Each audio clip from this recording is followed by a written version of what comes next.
అద్భుతమైన దేవుని సందేశాలను మనం వారం వారం వింటున్నాం.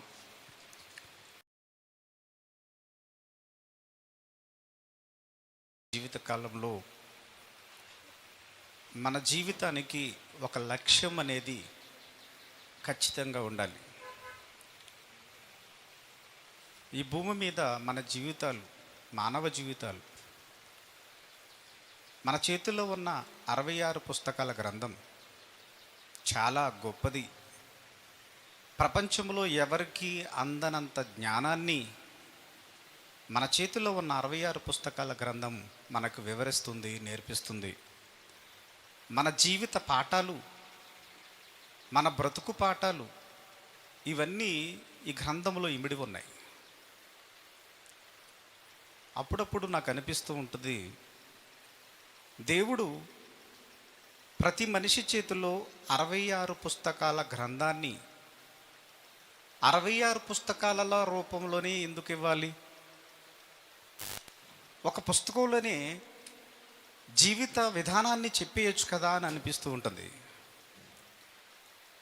66 పుస్తకాల గ్రంథము, ఆదికాండము కానివ్వండి, నిర్గమకాండము కానివ్వండి, లేవీకాండము కానివ్వండి, అలాగే ఎన్నో పుస్తకాలు, పాత నిబంధన, క్రొత్త నిబంధన, 66 పుస్తకాలలో ఇమిడి ఉన్న ఈ జ్ఞానం మనకి దేవుడు ఏం నేర్పించాలని ఈ గ్రంథాలన్నిటినీ మనకివ్వటంలో దేవుని ఉద్దేశం ఏమై ఉంటుంది అన్న ఆలోచన ఒక్కసారి ఆలోచిస్తే చాలా అద్భుతంగా ఉంటుంది మనకి.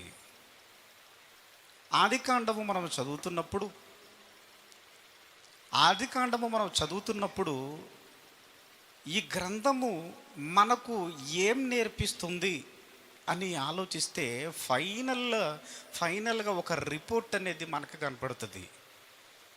ఆదికాండము చదివిన తర్వాత దీని పరమార్థం, దీని ఎసెన్స్, ఇందులో ఉన్న సారం ఏంటి అని ఆలోచిస్తే మనందరికీ 4 సంగతులు మనకు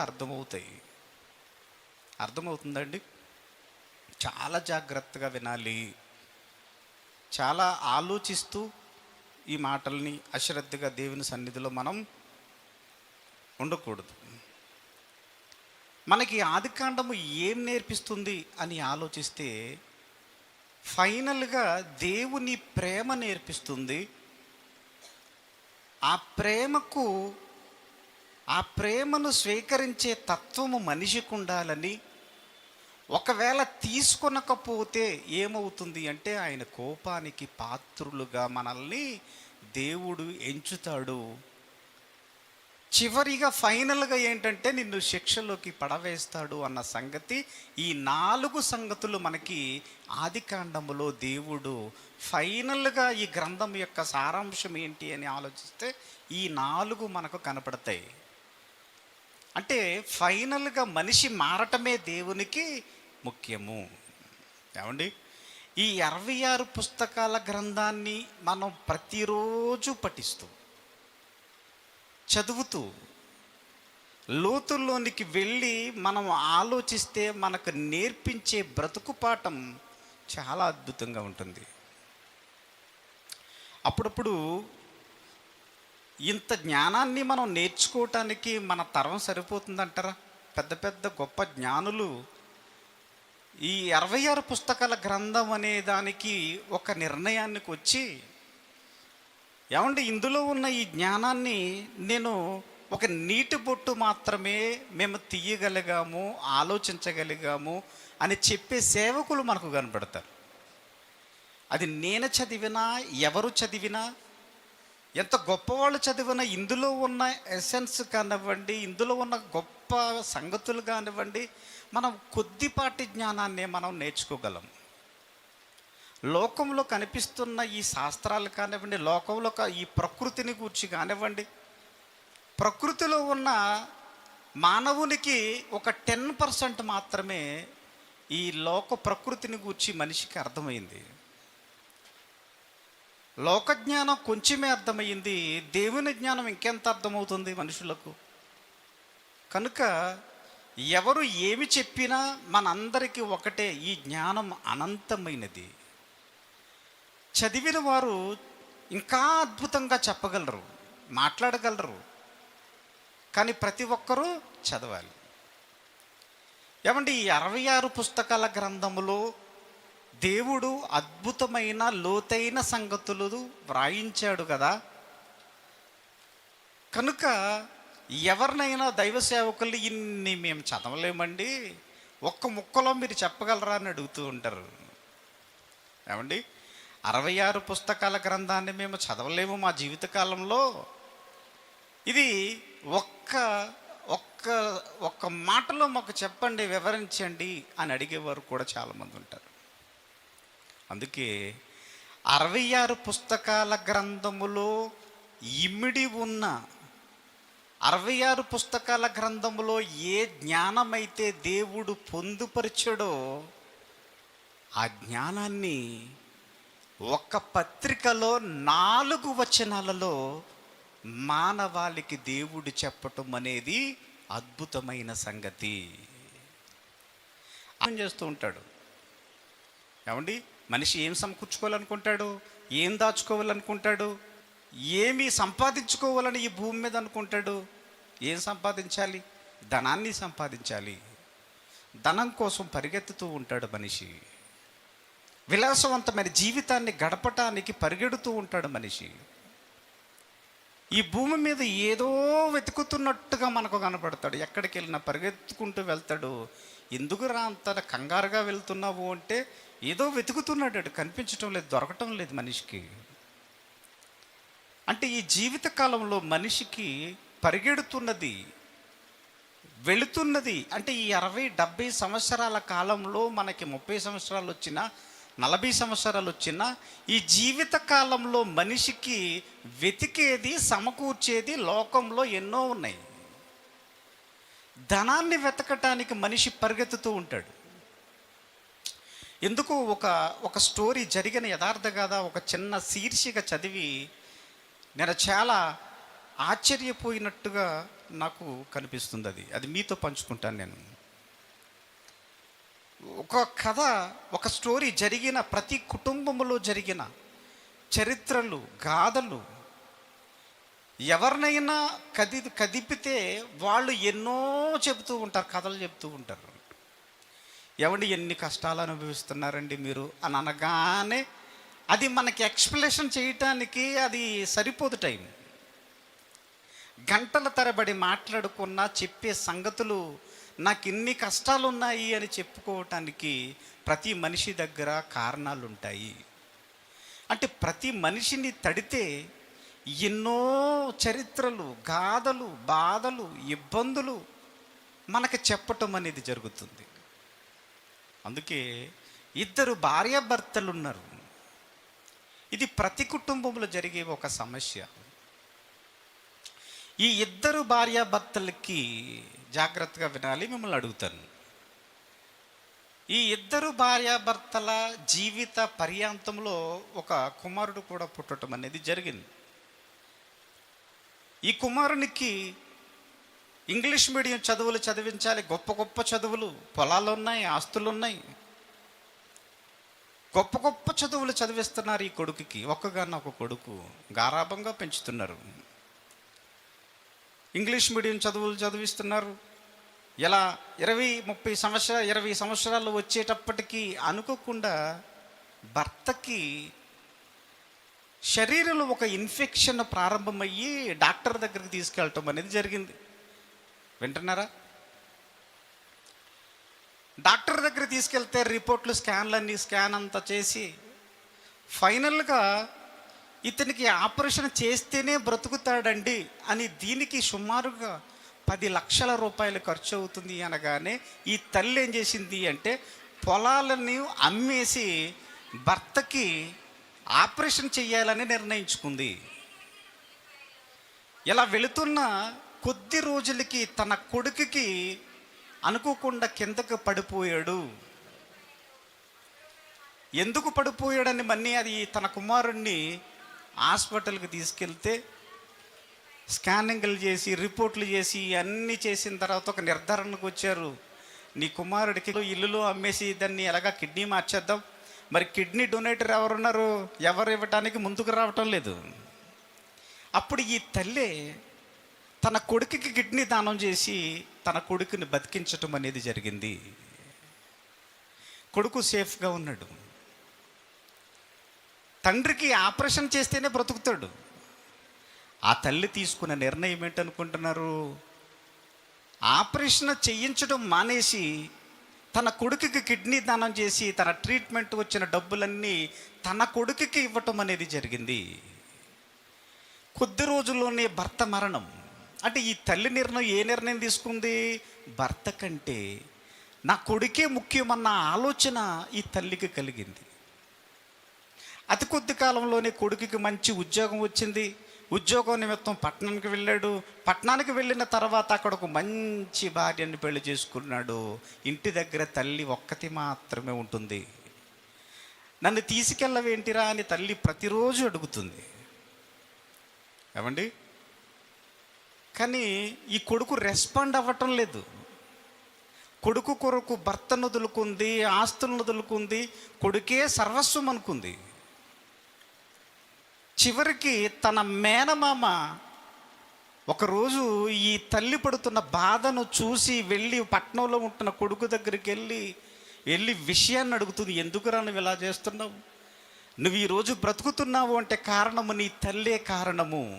ఆ తల్లిని ఎందుకు నిర్లక్ష్యం చేస్తావని హెచ్చరించినా ఆ కొడుకు ప్రవర్తనలో ఎటువంటి మార్పు లేదు. అప్పుడు ఆ కొడుకు ఏమని ఉంటాడు అనుకుంటున్నారు? ఆ రోజు ఆ కొడుకు ఆ తల్లిదండ్రులతో చెప్పున్న మాట ఈరోజు మన పిల్లలు మనతో చెబుతున్న మాట.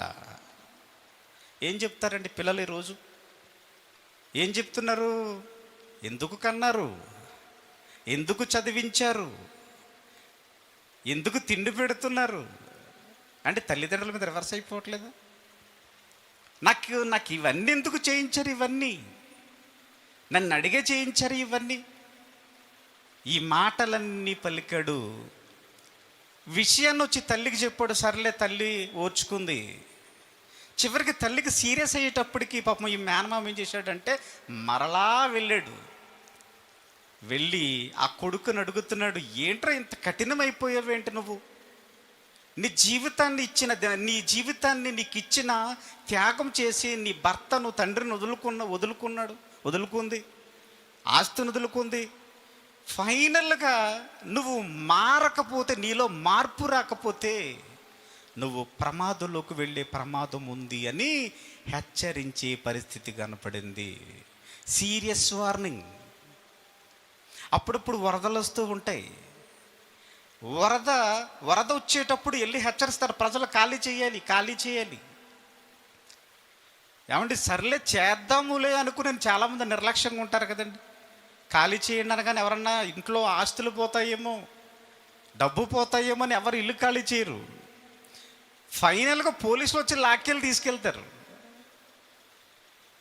అంటే ప్రమాదం వచ్చినప్పుడు హెచ్చరించిన మాట వినకపోతే ఫైనల్గా హెచ్చరిక మాటలు. ఈ మేనమామ తన కొడుకుని హెచ్చరించిన కొడుకులో మార్పు కనపడకపోతే ఫైనల్గా ఒక హెచ్చరిక అనేది చేశాడు. ఇక్కడ మేనమామ హెచ్చరించాడు, అక్కడ పోలీసులు హెచ్చరించాడు, ఇక్కడ పరలోకంలో ఉన్న దేవుడు మారని ఎన్నిసార్లు దేవుని మాటలు చెప్పినా మారని మనిషితో చెప్పుతున్న మాటలు. రోమాపత్రిక 2వ అధ్యాయము 4వ వచనములో ఒక అద్భుతమైన మాట ఇక్కడ వ్రాయించాడు. 66 పుస్తకాల గ్రంథములో ఒక్కొక్క సంగతి మానవులు నేర్చుకోవలసిన సంగతిని దాచాడు. ఈ రోమాపత్రిక 2వ అధ్యాయము 4 నుంచి 8 వచనాలు ప్రపంచ మానవాళి నేర్చుకోవలసిన, పాటించవలసిన సంగతి. 66 పుస్తకాలు ఏం చెబుతున్నాయో ఈ 4 వచనాలు చెబుతాయి. ఈ 66 పుస్తకాల గ్రంథాన్ని చదివి ఒక నిర్ణయానికి మనం వస్తే రోమాపత్రిక 2వ అధ్యాయము 4-8 వచనాలు మనం ఈ 66 పుస్తకాల సారాన్ని మనం చవి చూడగలము. అర్థమవుతుందండి? ఎవరిలో నీరసంగా ఉన్నట్టు కనపడుతుంది ఏమండి? చక్కగా యాక్టివ్గా దేవుని సన్నిధిలో మనం ఉండాలి. ఒక ఆహ్లాదకరమైన వాతావరణంలో దేవుని మాటలు మనం వినాలి. మనం ఎప్పుడు మొదటి వర్తమానానికి ప్రిపేర్ అవ్వం. దేవుని మాటలు ముందుగా చెప్పిన మాటలకి మనం ప్రిపరేషన్ ఉండదు. ఈ మాటల్ని మనం పోగొట్టుకుంటే మనం అంత దురదృష్టవంతులు ఈ ప్రపంచంలో ఎవరు ఉండరు. అందుకే 66 పుస్తకాలలో ఏ సారాంశం అయితే కనపడుతుందో ఈ రోమాపత్రిక 2వ అధ్యాయము 4-8 వచనాలలో ఈ జ్ఞానం అనేది కనపడుతుంది. అక్కడ మేనమామ తన కొడుకుని ఎలాగైతే హెచ్చరించాడో, మారని కొడుకును ఎలాగైతే హెచ్చరించాడో, వరదలలో ఉన్న వారిని ఖాళీ చేయమన్నప్పుడు ఖాళీ చేయని వారితో ఫైనల్ హెచ్చరిక ఎలాగైతే చేస్తాడో, ఇక్కడ కూడా దేవుడు మనతో మాట్లాడుతున్నాడు. ఏం మాట్లాడుతున్నాడు? దేవుని అనుగ్రహము మారు మనస్సు పొందుటకు నిన్ను ప్రేరేపించున్నది. నీ బ్రతుకు కాలంలో, నీ జీవిత 60-70 సంవత్సరాల ఈ జీవిత కాలంలో దేవుడు నిన్ను అనుగ్రహిస్తున్నాడు, ప్రేమిస్తున్నాడు. ఈ ప్రేమకు నువ్వు పాత్రులుగా ఉండాలి. ఏమంటున్నాడు? దేవుని అనుగ్రహము మారు మనస్సు పొందుటకు, అంటే ఈ బ్రతుకు కాలంలో, ఈ ఆయుష్ కాలంలో దేవుడు నీకిచ్చిన ఈ ఆయుష్ కాలంలో నువ్వేం చేయాలి? మారిపోవాలి. అందుకే నిన్ను బ్రతికించడం. అది దేవుడిచ్చిన ఈ అనుగ్రహంలో నువ్వేం చేయాలి? మారు మనసు పొందుటకు నిన్ను ప్రేరేపించుచున్నదని ఎరుగక.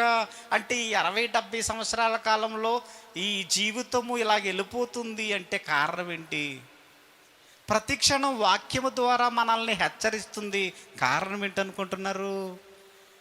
దేవుడు నీపై అనుగ్రహించాడు కనుకనే దేవుడు నీకు ఆయుష్నిచ్చి, బ్రతుకునిచ్చి, ఆరోగ్యాన్నిచ్చి ఈ భూమి మీద నిన్ను నిలబెట్టింది దేని కొరకు? నువ్వు మారు మనసు పొందుతావని. ఇంకేమంటున్నాడు? ఆయన అనుగ్రహైశ్వర్యమును, సహనమును, దీర్ఘశాంతమును ధృవీకరించుచున్నావా. చివరికి ఏమైపోయింది? కాలం వెళ్ళిపోతుంది కదా, జీవితము వెళ్ళిపోతుంది కదా, ఆరోగ్యము బాగానే ఉంది కదా, ఆయుష్ బాగానే ఉంది కదా. ప్రతి మనిషికి ఒకటి ఉంటుందండి. ఏంటది? చచ్చిపోతాను, నా జీవితం ఇక్కడితో ఆగిపోతుంది అన్న అభిప్రాయం ఎవరికైనా ఉంటుందా?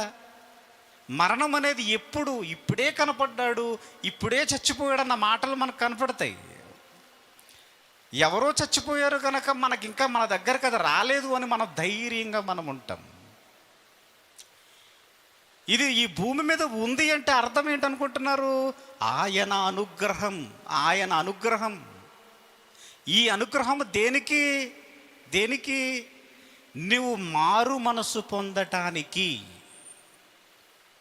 నువ్వు ఎన్ని చెప్పినా, ఎన్ని మాటలు చెప్పినా నీవు మారకపోతే, చూసారా, 4వ వచనములో నీవు మారాలి అనే ప్రేమ చూపిస్తున్నాడు.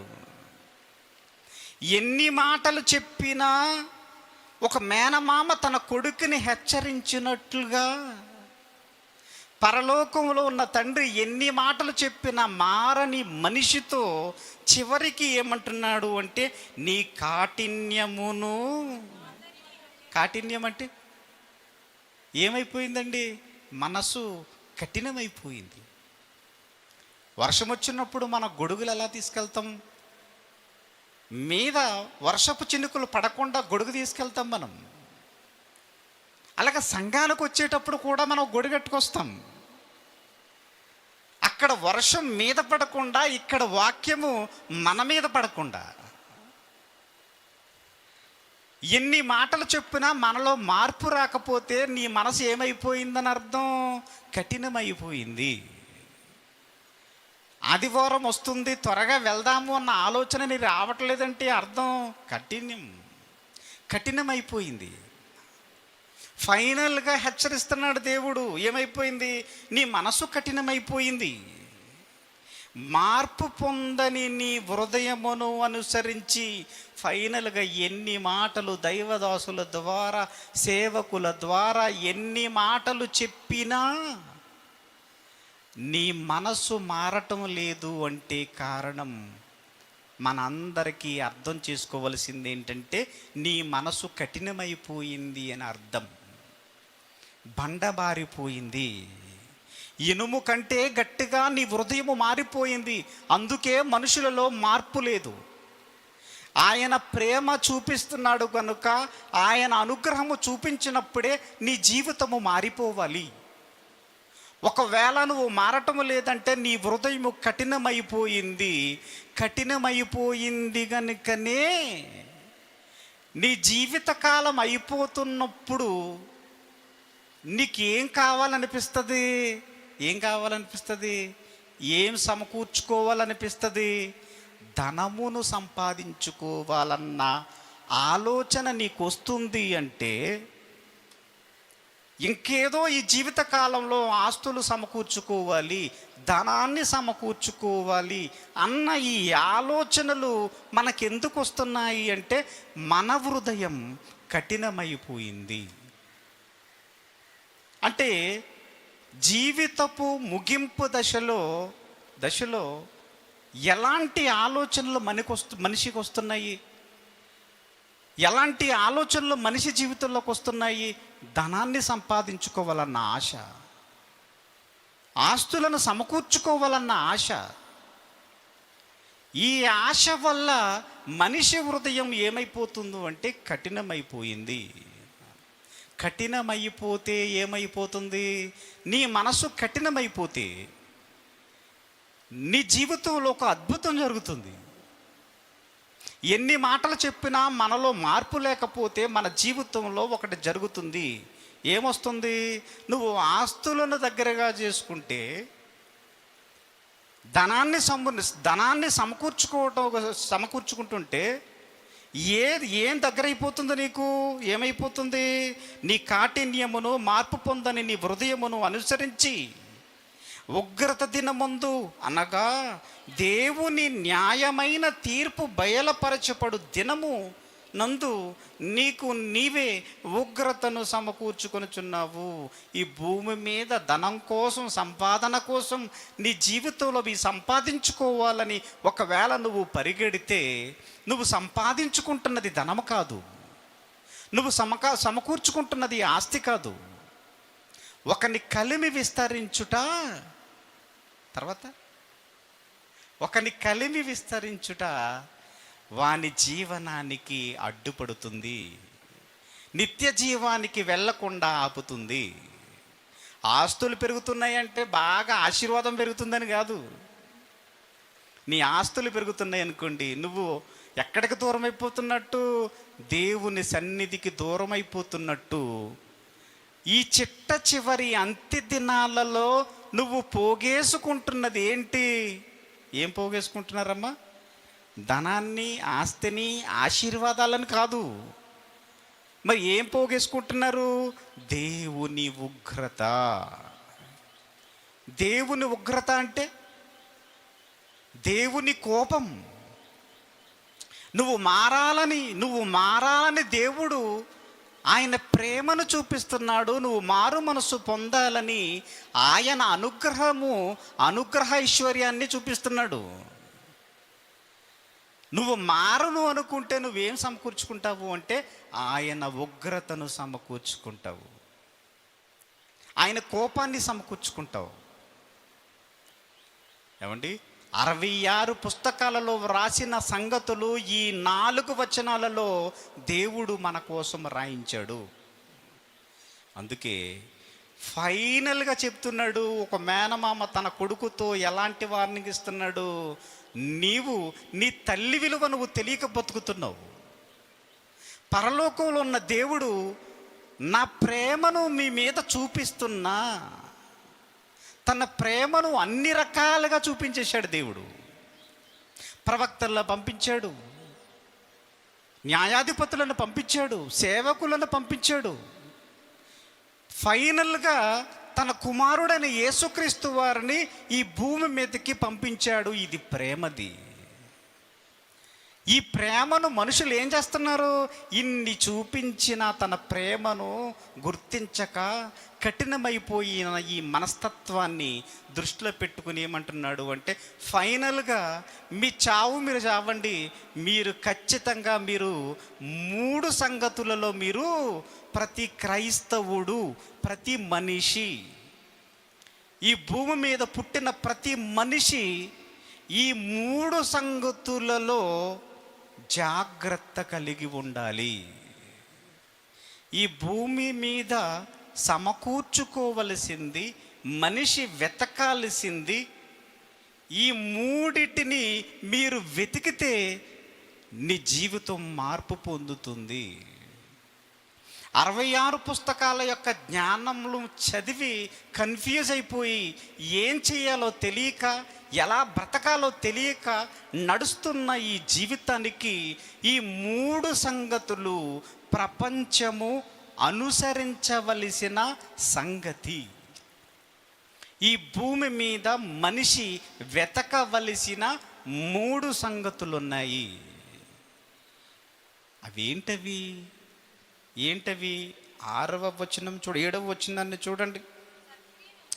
సత్క్రియను ఓపికగా చెయ్యాలి. ఎలా ఉండాలట?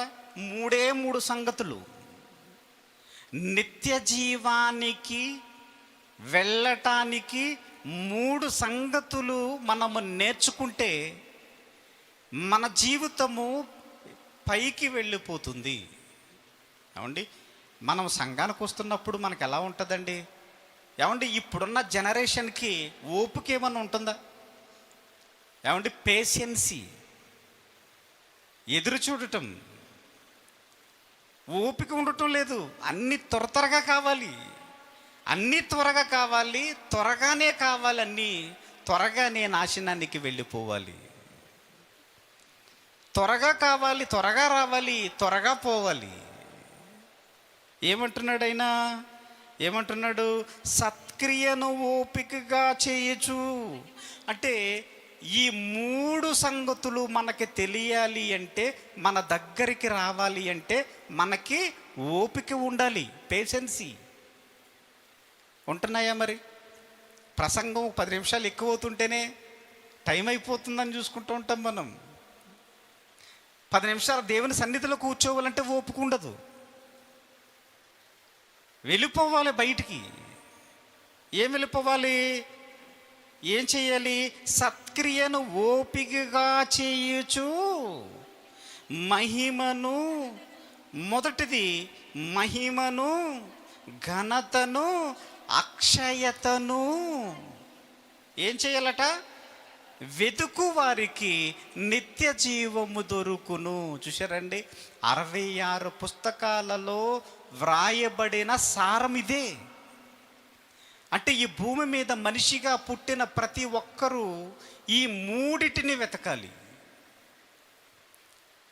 అది ఎలా వెతకాలి? అది కంగారుగా వెతకేయకూడదు.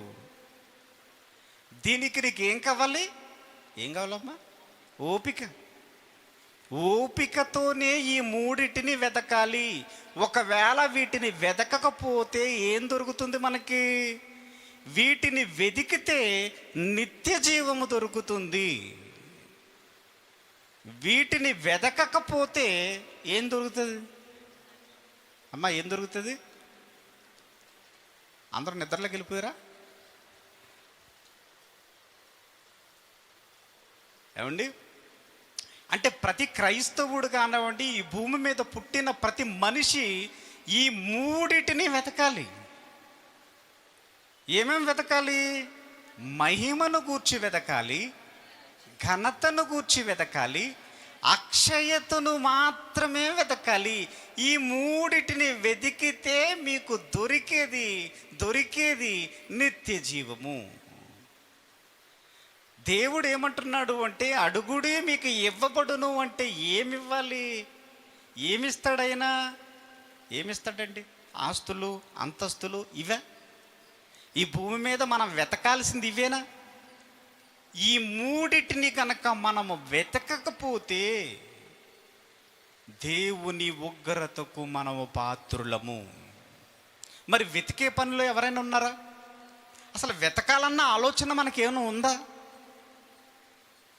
అంటే ఈ 60-70 సంవత్సరాల గ్రంథంలో, 66 పుస్తకాల గ్రంథంలో నువ్వు ఎన్ని ప్రసంగాలు విన్నా ఈ మూడిటిని మాత్రమే నువ్వు వెతకాలి. ఈ మూడిటిని వెతకకపోతే దేవుని ఉగ్రతకు దగ్గర అవ్వటం అనేది ఖాయం. ఇంతకీ ఏంటండి మహిమ అంటే ఏంటి? ఘనత అంటే ఏంటి? అక్షయత అంటే ఏంటి? ఈ మూడిటి సంగతులు మనము ఖచ్చితంగా ప్రతి క్రైస్తవుడు, ప్రతి మానవునికి అవసరమైన జ్ఞానం ఇది. మహిమ అంటే ఏంటో చెప్పుకుని మన ముఖ్యమైన వర్తమానానికి వెళ్ళిపోవడానికి మనము సిద్ధంగా ఉందాం. ఇంతకీ ఆయన మహిమ అంటే జాగ్రత్తగా వినాలి. ఇది ప్రతి మనిషికి అవసరమైంది. 66 పుస్తకాలలో నువ్వు చదివితే, నీకు వెతికితే దీని సారము ఈ మూడాటిలోనే దేవుడు ఇమిట్ చేశాడు. మీరు ఫైనల్గా మీ బుర్రలో అన్నీ పెట్టుకోకండి. ఎగ్జామ్కి వెళ్ళేటప్పుడు తెగ చదివేస్తూ ఉంటాం. రాత్రంతా నిద్రపోకుండా చదివి చదివి చదివి ఎగ్జామ్ హాల్లోకి వెళ్ళి నిద్రపోయే వాళ్ళు ఉన్నారు. ఏమండి? తెగ చదివేసి ఏం రాయాలో తెలియక ఎగ్జామ్ హాల్లోకి వెళ్ళి ఏం చేస్తారు? అన్నీ కన్ఫ్యూజ్ అయిపోతూ ఉంటారు. ఎగ్జామ్ హాల్లో బుర్రలన్నీ ఏమైపోతాయి? అన్ని ప్రశ్నలు చదివేస్తాం మనం, అన్నీ మిక్స్ అయిపోతూ ఉంటాయి. అంటే ఏ ప్రశ్నకు ఏ సమాధానము తెలియదు, ఇది రాయాలో అర్థం కాదు. 66 పుస్తకాలు చదివేసి ఇందులో జ్ఞానాన్ని మనం వడకట్టేసి నేర్చేసుకుందామంటే నీ వల్ల కాదు, అది మన వల్ల కాదు. అది చదివిన వారు ఏమంటున్నారు అంటే, ఇది ఒక స్పూన్లో ఉన్న నీటిని తీసామంటున్నారు. అందుకే అపోస్తులైన పౌలు గారు ప్రతి క్రైస్తవ జీవితానికి ఈ 4 వచనాలు చాలా ప్రాముఖ్యం. 66 పుస్తకాల సారం రోమాపత్రిక 2వ అధ్యాయం 4-8 వచనాలు దేవుడు రాసేశాడు. ఇందులో ప్రతి మనిషి వెతకవలసిన మహిమ ఒకటి ఉంది. ఏంటి ఆ మహిమ? మహిమ అంటే ఏంటి ఒకసారి చూద్దాం. 2 వచనాలు చూసి ముగించుకుందాం. కీర్తనల గ్రంథం 96వ అధ్యాయము 3వ వచనంలో ఒక అద్భుతమైన మాట ఇక్కడ కనపడుతుంది చూడండి.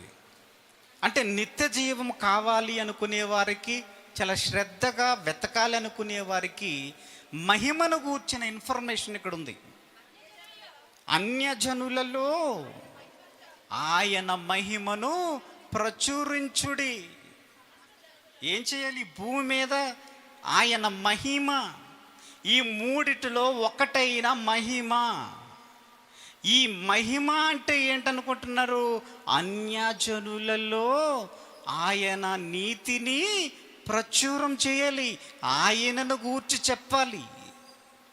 నీ తండ్రి ఎంత గొప్పవాడో, నీ తండ్రి నిన్ను ఎంత ప్రేమిస్తున్నాడో, నిన్ను ప్రేమించడానికి తన కుమారుని సైతం నీ కొరకు ఇచ్చేశాడు అన్న సంగతి వాక్యము తెలియని వారికి నువ్వేం చేయాలి?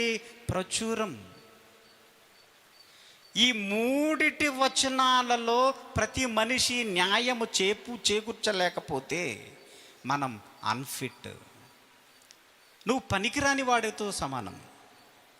ఈ 60-70 సంవత్సరాల ఈ జీవిత కాలంలో ఈ మూడిటిని వెతకాలి, ఈ మూడిటిని వెతికి సాధించాలి.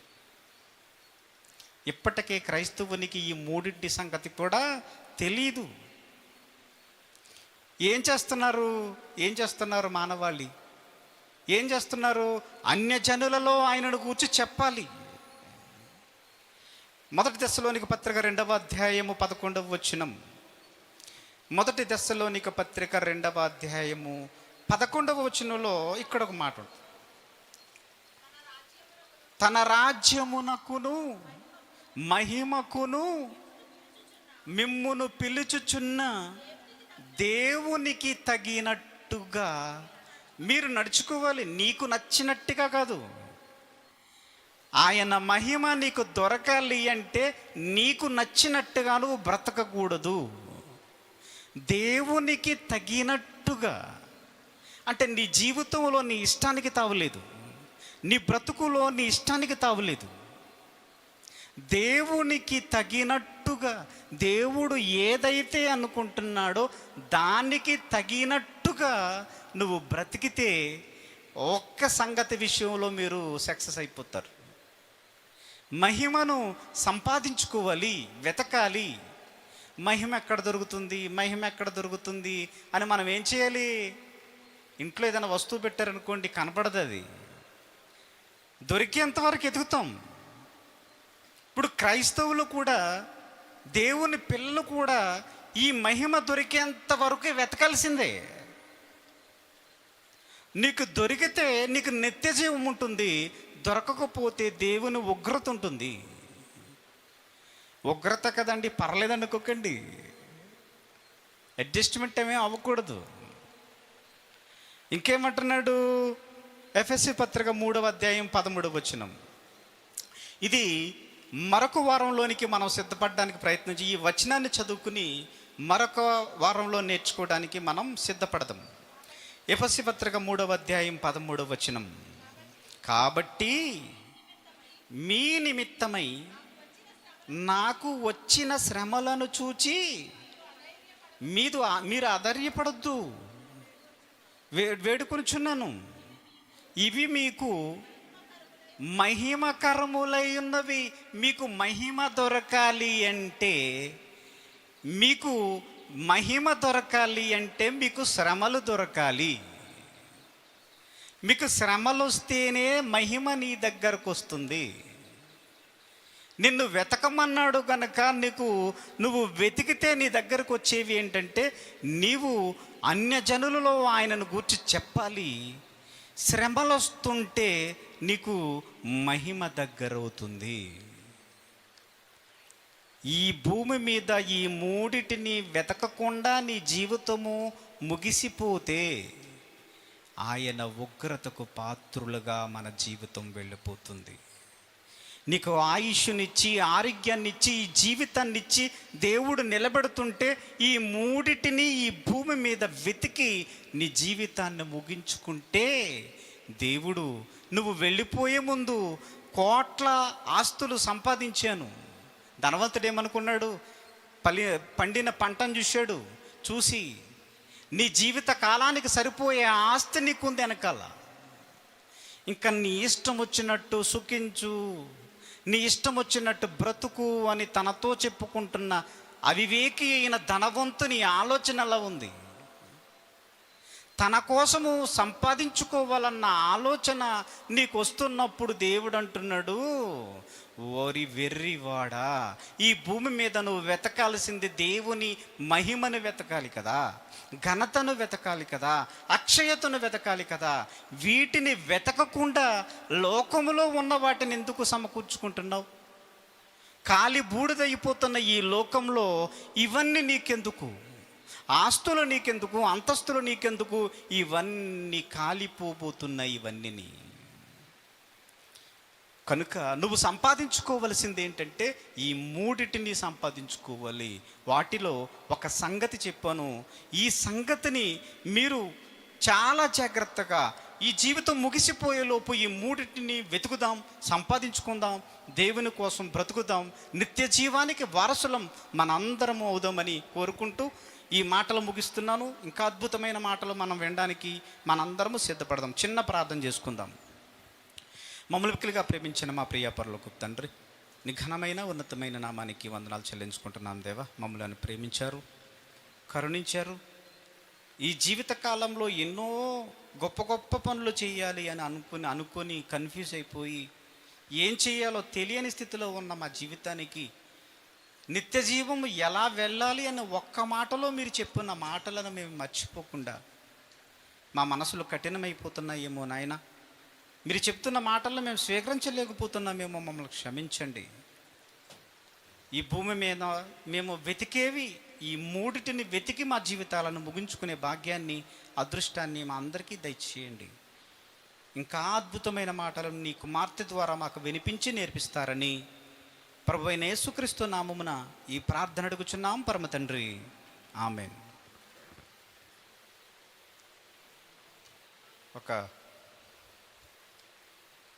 మన మధ్యలో ఉన్న సహోదరి ఒక పాట పాడిన తర్వాత మరి ముఖ్యమైన వర్తమానాన్ని మనం వినడానికి మనం సిద్ధపడదాం.